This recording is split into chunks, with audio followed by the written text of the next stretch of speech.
ইব্রাহিম আলাইহিস সালাম আল্লাহ তাআলার জলিলুল কদর পয়গম্বর ইব্রাহিম আলাইহিস সালামের মিশনকে দেখাবার জন্য, ইব্রাহিম আলাইহিস সালামের দ্বীনের দাওয়াতকে স্তব্ধ করে দেওয়ার জন্য ইব্রাহিমের বিপক্ষে নমরুদ কাজ করেছে।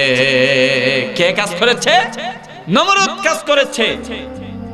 নমরুদ যখন তাদের আকাঙ্ক্ষিত মূর্তিগুলো যখন ভেঙে চুরমার করে দিয়েছে, বড় মূর্তির খাঁদের উপরে যখন কুড়াল তুলে দিয়েছে, তারা বেড়াই আসে দেখলো যে সমস্ত মূর্তিগুলো ভেঙে দিয়েছে।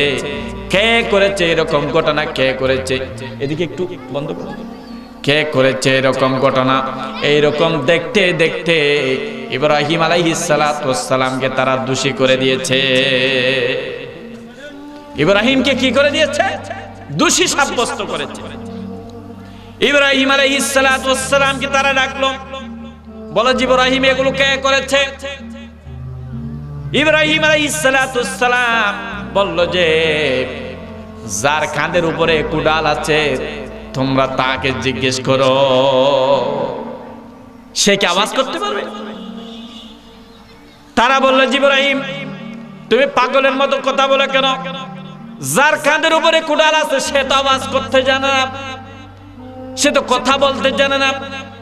আল্লাহর পয়গম্বর ইব্রাহিম আলাইহিস সালাম বলল যে কথা বলতে পারবে না, যে হিতাহিত কোনো তার জ্ঞান নাই, যে খাইতে পারে না, ঘুমাইতে পারে না, কোন ধরনের কুকুর যদি প্রস্রাব করে দেয় আমাকে কেন আমার মুখের উপরে প্রস্রাব করে দিয়েছো, এই রকম যারা প্রতিবাদ করতে পারে না, তোমরা কোন দুঃখে তাদের উপাসনা করো? কোন দুঃখে সেই মূর্তিগুলোকে তোমরা পূজা করো? সেই মূর্তিগুলোকে কেন তোমরা খোদা বলে দাবি করো? তখন তারা চিন্তা করলো আসলেই এই কাজটা কেউ করে না, ইব্রাহিমের কাজ। ইব্রাহিম তুমি সত্য করে বলো, তোমার উপর জুলুম আসবে, তোমার উপর নির্যাতন আসবে, তোমার উপর নিষ্পেষণ আসবে, সত্যি করে বলো এই কাজ কে করেছে? ইব্রাহিম আলাইহিস সালাম বলল আমাকে তোমরা মারতে পারো, আমাকে ফাঁসির কাস্টে ঝুলাইতে পারো, জীবন শেষ করে দিতে পারো, আমি সত্য কথা বলবো এই কাজটা আমি করেছি। এই কাজটা কে করেছে? ইব্রাহিম আলাইহিস সালাম করেছে। এই কাজ করার কারণে ইব্রাহিম আলাইহিস সালামকে নমরুদ অগ্নির মধ্যে নিক্ষেপ করেছে।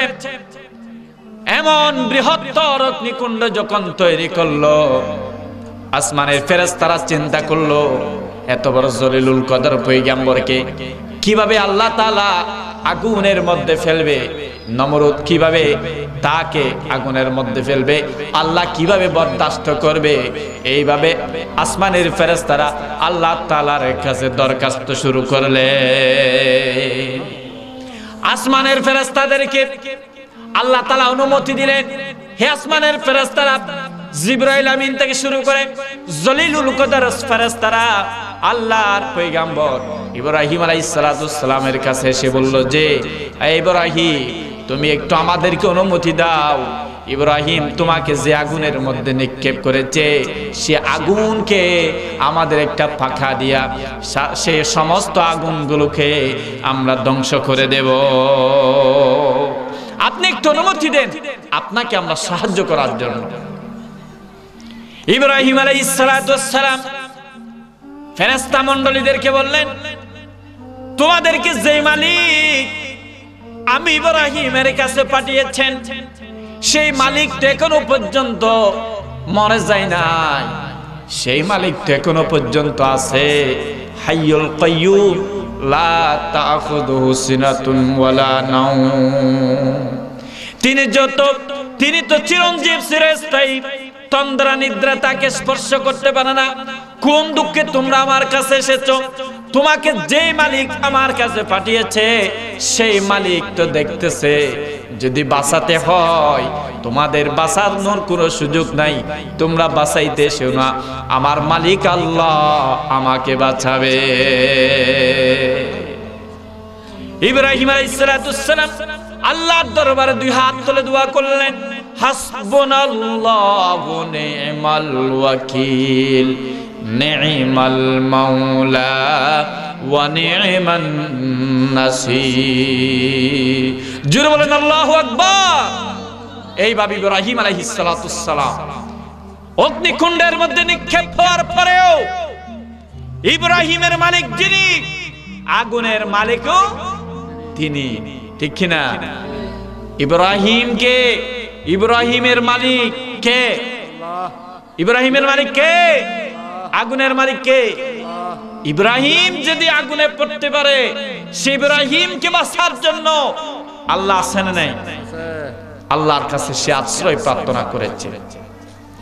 আল্লাহর কাছে যখন আশ্রয় প্রার্থনা করল, ইব্রাহিম আলাইহিস সালাতু ওয়াস সালাম যখন আল্লাহর দরবারে দোয়া করলেন, তখন ইব্রাহিম আলাইহিস সালাতু ওয়াস সালামের যে আগুনের মধ্যে নিক্ষেপ করেছে, সে আগুনকে আল্লাহ তাআলা নিষেধ করে দিয়েছে।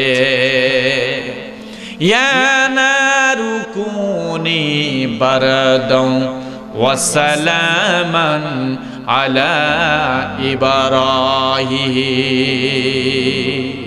হে আগুন, আমার ইব্রাহিমের উপরে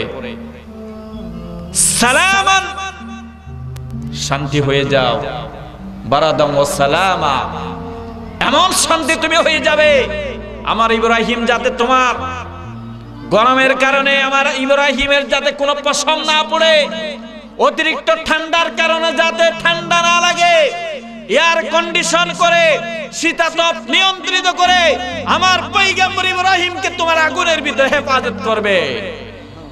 এই বাক্যে কে বলেছেন? ইব্রাহিম আলাইহিস সালাতু ওয়াস সালামকে আল্লাহ তাআলা সাহায্য করেছে। আমাদের হায়াতের মালিক কে? একটু আওয়াজ দেবেন, হায়াতের মালিক কে? মওতের মালিক কে? সেই মালিক এখনো আছেন না? আছে। মুসা আলাইহিস সালাতু ওয়াস সালামের উপরে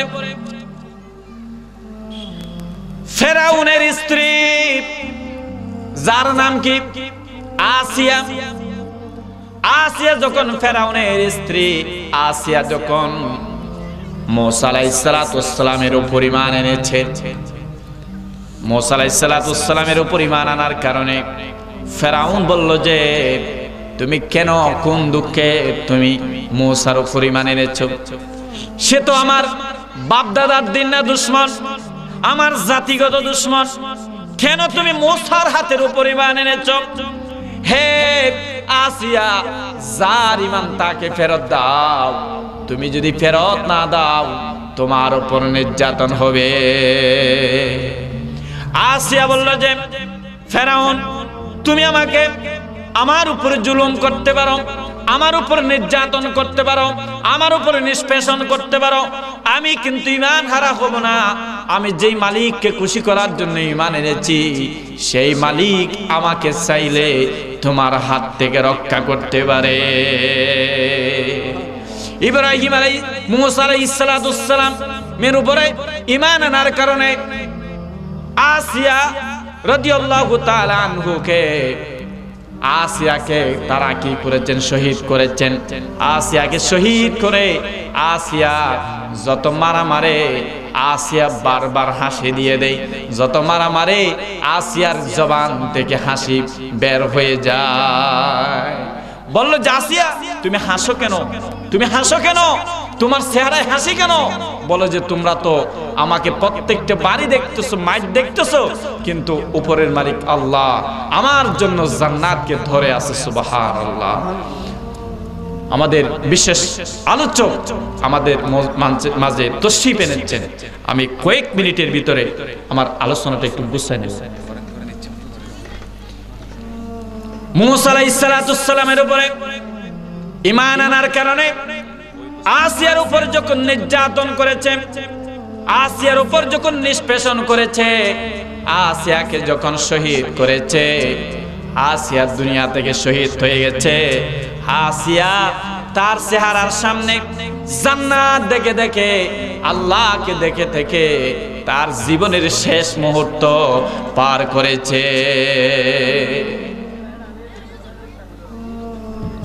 আমরাও আসিয়া যেই জান্নাতের আকাঙ্ক্ষা করেছিলেন, যেই জান্নাতে যাওয়ার জন্য পেরেশানি ছিল, আমরাও সেই জান্নাতে যেতে চাই কি চাই না? আওয়াজ দেবেন, চাই কি চাই না? চাই। আসিয়া একটি সঙ্গীতের মনোমুগ্ধ করে একটি প্রার্থনা করেছিলেন আল্লাহর কাছে,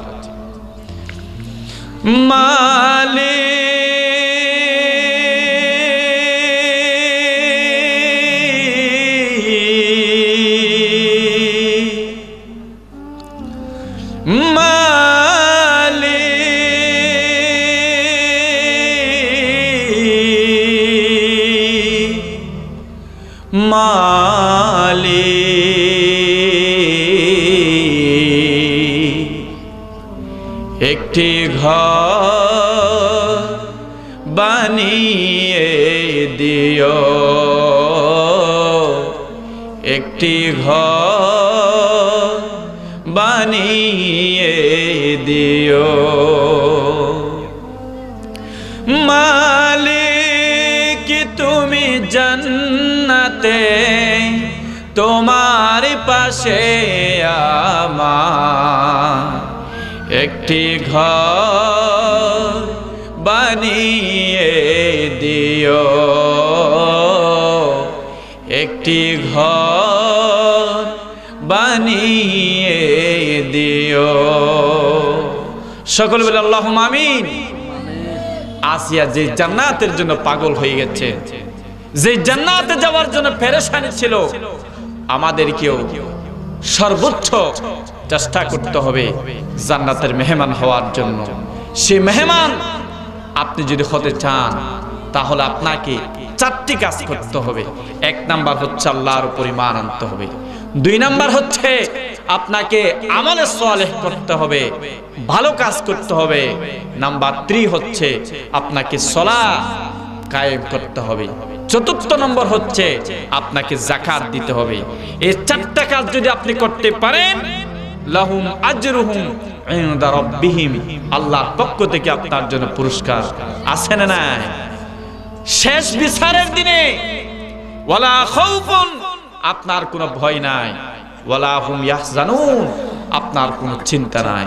আল্লাহ তাআলা আমাদের সকলকে নিজের ব্যক্তিগত জীবনে, পারিবারিক জীবনে, সামাজিক জীবনে, অর্থনৈতিক জীবনে, রাজনৈতিক জীবনে, সমস্ত সেক্টরে দ্বীনের উপর অটল থেকে আমাদেরকে সমস্ত কাজগুলোকে আঞ্জাম দেওয়ার তৌফিক দান করুক। সকলে বলি আল্লাহুম্মা আমিন। ওয়া আখির দাওয়ানা আনিল হামদুলিল্লাহি রাব্বিল আলামিন। ওয়াসসালামু আলাইকুম।